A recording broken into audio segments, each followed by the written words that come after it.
Observe ya da sorry ya branch your friend Isaac Opon okwa sorry wo all nation and ye program your friend Miracle Arena wono ne ho abeto adwamu branch ye sofo prekope yes wo ye Ghana ni Canada and wo okwa sorry your friend all nations na any say owura kwadu meka se Pale Regional Police e de ball no any say owura no oye nhihye bi se oboa mobrohufo na woboa te se ama refugees nei wo free amanone abepie mu Canada wo pe bia ye friend shelter na wada na afei wo seek refuge na wonya asetena pa wo krodua mu na eno ema Canada ban gina so atu ni bottom atisika do so pro de boa wo bia waye na dwen se watu ni ho asi ho nei wo pese wo boa ema nipa bia woye vulnerable ye kase obi vulnerable na se nipa bia sabe ne ho aye mmobo bia ohia mmoa wonkomra pastor yi ana sofo yi anhwehwemu abeda ne di se Canada ban kra diska do so probese $100,000 eto na accountum na ore wo yiska na herabasa na wode aye enema bia ense emfata ebasa ha adwen yie pa enu ama kamia koye se Ghana fo din wo Canada no meka se ebi mu ye Ghana din ye ho fi kakra anse basa entwa yie na people were asking say adenti ena owurai anya bia woji sika ne mpo 100,000 one spend be yes 60,000 ne bia 140,000 ne kra ntu ba bia anya 1212 ba meka se mini ho wonsu uni ho ne mom police ene bo ne kwadu wodi asema meka ho asemi eba abonten abusiafo wonsu wadwen kire ne sen you go direct to the comment section na wodi ahye ho na me kakra me wo ka nyina ne se obehwa last year me year program ewo Driftwood Community Center of which me chiche winter jacket ema yenuanum bia wo free bia Ghana, Togo, Benin, Ivory Coast waba system ni mu se bia son bibi ha wo from back home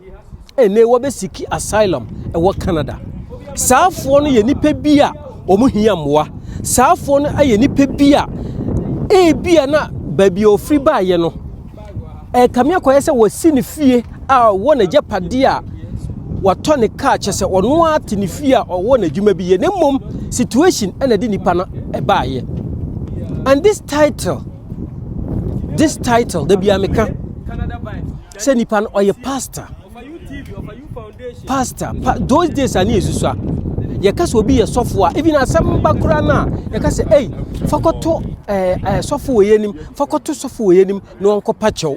ba eba ne sen anenne nipa bi edi this title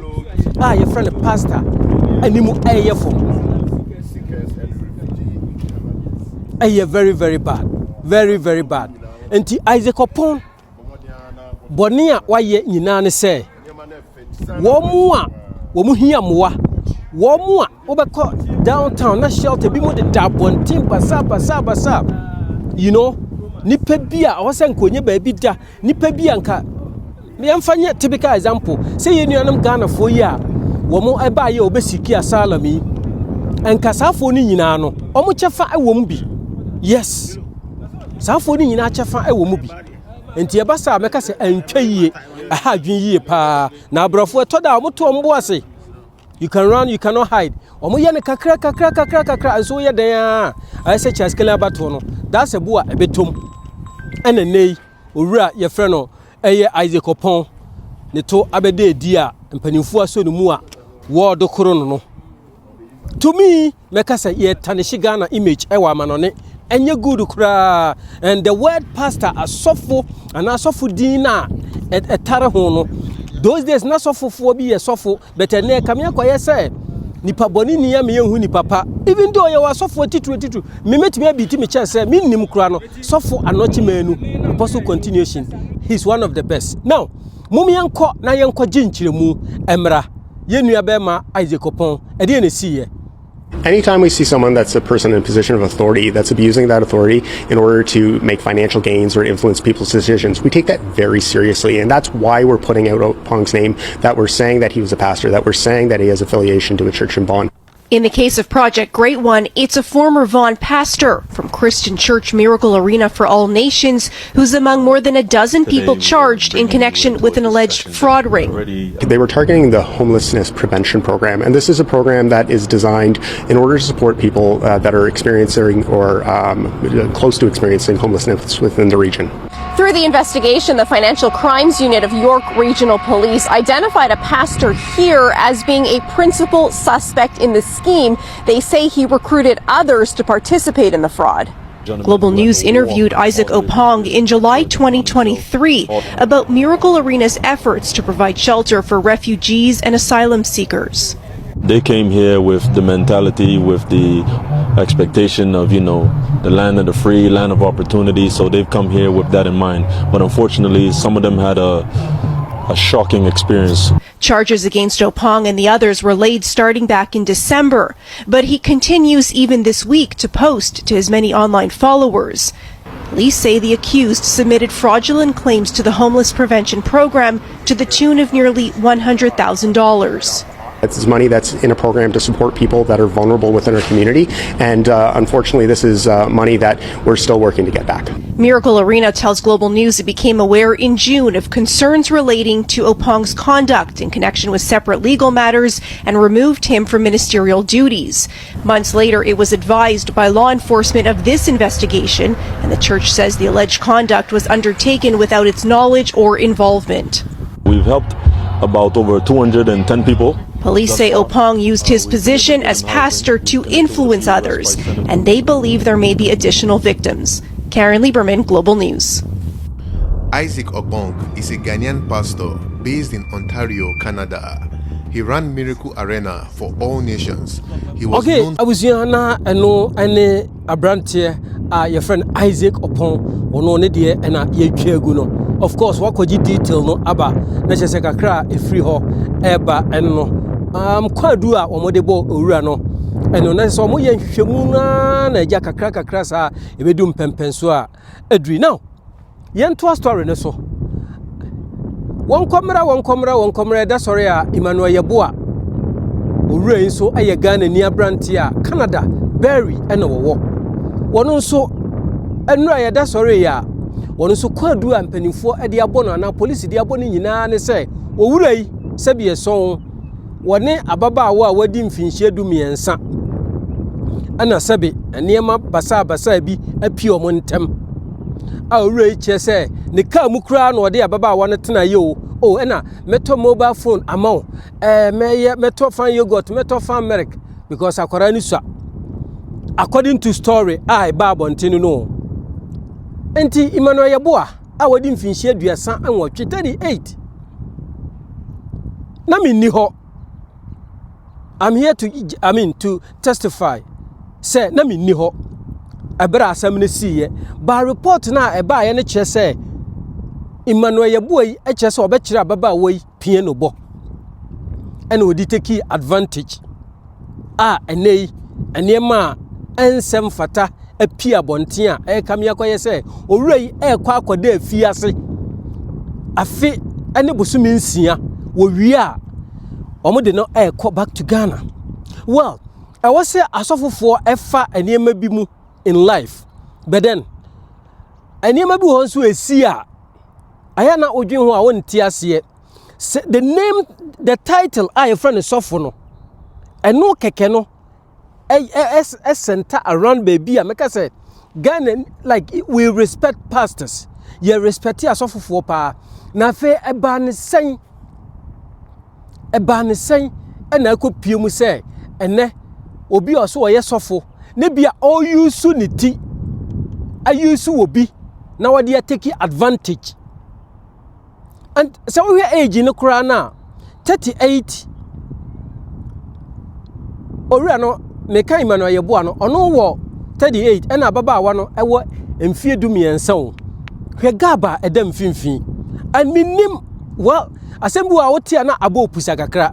which anyame na me de source no ebaaye ye woni pa bi a omode source no ansem we baaye a omatu ni tire ene abasa ansem no ami meka say asem no baaye no omahwehwemu a ena womode de wo mu bia ayeden aba abonten a ene nipa bi enya bi asomu a social media spread ena meka no me say enya me de ena enya me ahohoa na nka enku se awia bɔ ne nku nane a ajetie ni yo se awia bɔ na enku wɔ nane a ɛwɔ sɛ o de ma menka ne sei wɔ se wokɔ na abo ni sini so aka kyɛn sɛ on sorry yen so na ofiri ni so a na ɔde ba wo so but me pɛ sɛ metumi nuanom bifo sɛ abrochire wɔ ho ade abrofo na ni ku wɔ mo ho pa one ɛyɛ enkwada efiri hɔ a na aba emma efiri hɔ a na aba sɛbie son ma memfa we nhyɛ hɔ na aba te sɛ ennua bi ne ade ansana yenom emma yenso adu yen so enti ya agiu sɛ woyɛ bɛma hwɛ wo ho so yie afei hyɛ wakɔnɔ so lust last sɛ wontumi a hwɛ wo ho free saa bia no masa emu obi nkɔhyɛ jeans bi emfa nkyekere ne to ema wo menya asem enenam emframam enche na wako akote asem and me busa me ho questions bebre say so omuyi owura Emmanuel Yeboah na enei wo mo de no ekɔ Ghana of course which they will deport him omo de kɔ Ghana okɔ ne abusa no say owura wo nante se a enkomo ben ena ode kɔbɔ na busuafo minim de na say de me kan na minni hɔ but asem na babonti obi eka bi na me manya source no na me so me so mabegina ha me ka me de guys mom yenya ahwe yie abroche na etie no nipa bi ani da yen so pa wo ye manom ye nuanom ye yerenom of course ye namfofo kora ni eden eda yen so pa ya wofo no nyina ni da yen so adenti ana wose yetimi eba abroche na ye ba be ye niema basa bi na sebi ye so ye gina eno so na sebi ye de yen ekofie to me abasa antwa yie enti ye nua ba ma Emmanuel Yeboah se nyame ye wadom na se wokɔ na se wo ba ya hwɛ yie pa because wokɔ comment section hɔ no ma asemi beto abonten no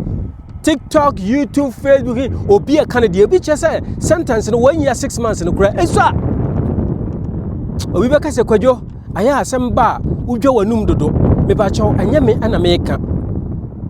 mom yenkɔ na yenkoji enchiremu emra Emmanuel Yeboah ni case no esi wo hen Emmanuel Yeboah of Barrie, Ontario, has been sentenced to prison for the sexual assault of a 13-year-old girl from his church congregation. The court heard that Yeboah, a pastor and family friend, used his position of trust to groom the victim with gifts like ice cream and electronics. Most of the abuse occurred inside a vehicle. The victim's trauma deepened when Yeboah appeared at her home days later, causing her to flee in panic. In May 2026, Yeboah was sentenced to 18 months in jail and may face deportation.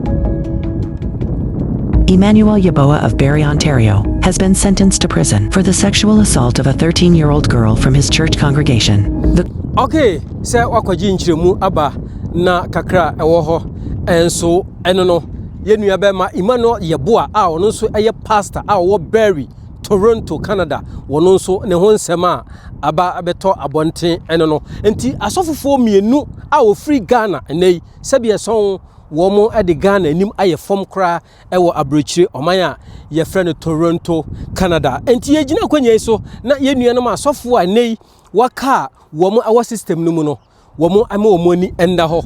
womo emme obi mimi nim kra da bia meka me bitimi Chester me bo apostle continuation won sofo a ye friend sofo anochi menu minim no won de minim no say wo no ho modern say obeboa and we vulnerable nipa say wo mo ba ya ebi kura so wokɔ no wakoso ne bag mu no de na betena hɔ no wo fidi wo mo wo kuledi wo mo wo shelter mo e wo apostle continuation hɔ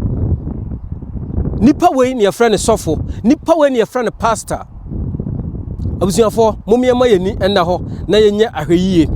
title mamom yen koto title ne keke se title ne da yen so keke na se bie son ye niema basa Bedin the Prince Kojo Teria we Asem sebe go to the comment section na fa de Milo TV medamasi